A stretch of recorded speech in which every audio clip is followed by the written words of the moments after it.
Hello everyone, my name is Ed. I've been a metal sculptor for 30 years.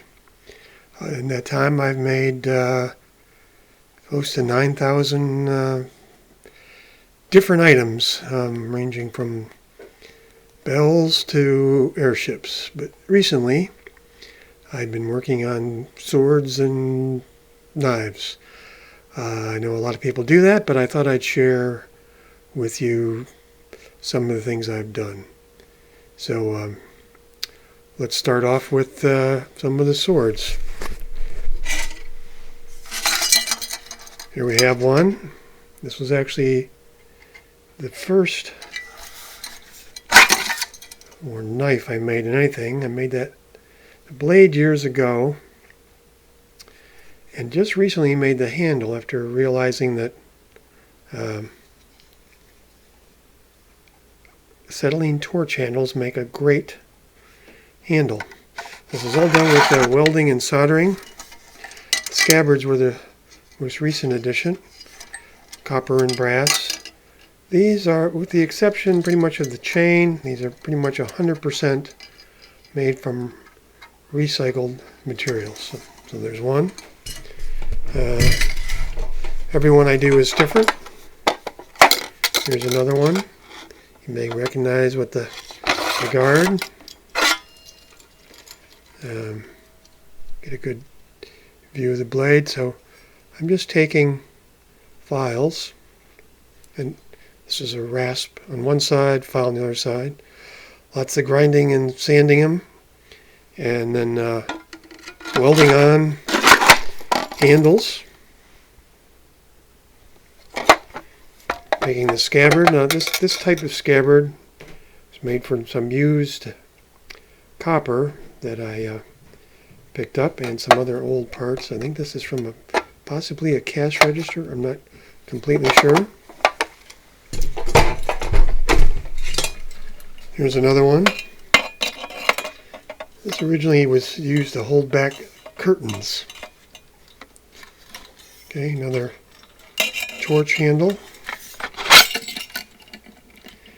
These are all designed to be hung from your belt using this device. This is kind of a fun one. I guess it's sort of a lion head, gargoyle head. And I'm recording now. So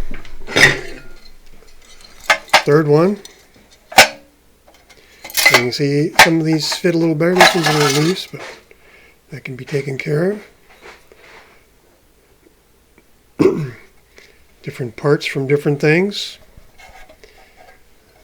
These wings once went with that gargoyle head I showed you a moment ago.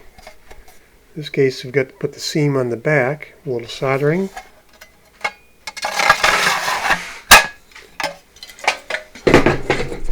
Two more to go here, so we've got another one.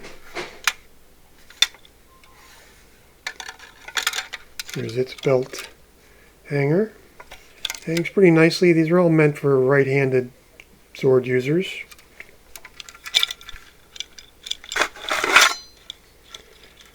A little different treatment of the blade, different shaping.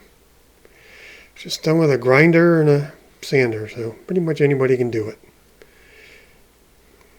The only real trick is the welding the steel of the blade to the brass of the handle, and it's all done with a MIG welder, and I use the other way silicone bronze MIG wire to weld the two together. You can get that pretty much anywhere. It's great for all kinds of things. Another one, this was the most recent. Those other ones were all made from, as I said, blades. All the blades were made from files that were rasped on one side. Now this is just a longer one, just a bastard file. All old files. Lots of shaping. I don't know how well that shows up there. they can be sharpened pretty nice. Some of these are actually quite sharp. If you want to see these individually, go to my Instagram channel, EdKIdera, EdKIdera, on Instagram, or go to my Etsy site. Now, I haven't put the swords up yet, but I hope to soon. And I'll a better look at my airships. And I'm going to be posting a video on smaller ones that made a little differently. So thanks for watching the video. I hope you enjoyed it, and happy to answer any questions.